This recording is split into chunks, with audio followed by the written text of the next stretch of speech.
É isso aí, família.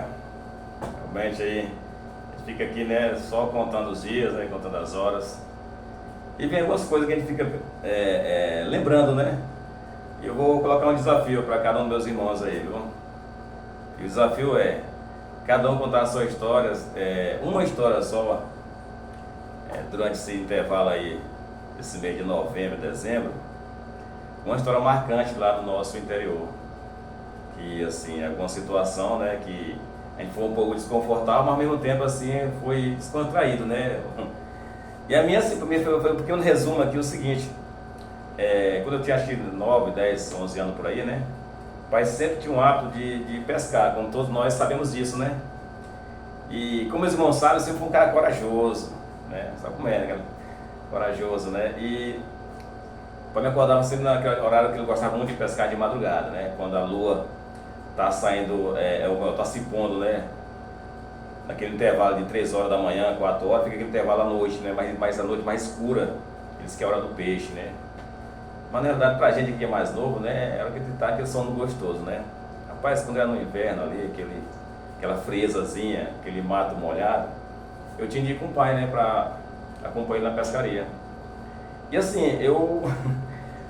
ele me dava aquele saco, né? Que ele fazia, amarrava nas duas pontas, né? Aquela corda para fazer tipo aquela bolsa, né? Eu botar aqui de lado, aquele saco de fibra para pegar o peixe e sair atrás dele. Mas eu sempre, com aquela coragem que todos sabem que eu tenho, né?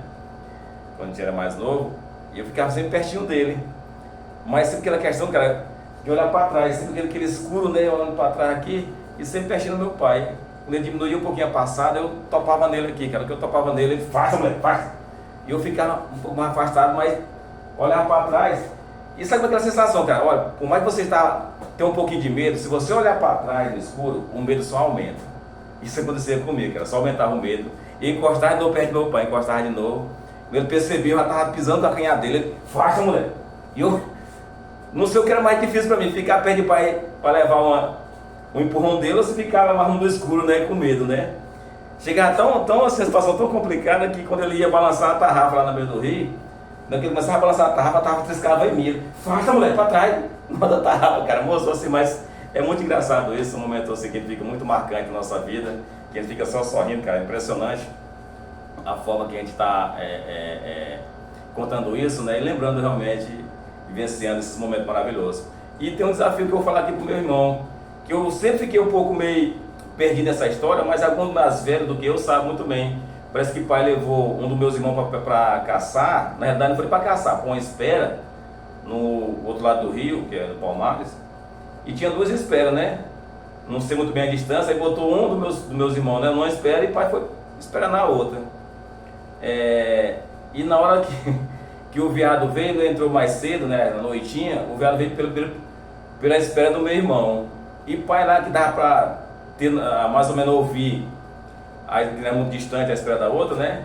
Ficou esperando o tiro acontecer, né? Porque o viado estava na espera lá do meu irmão e nada.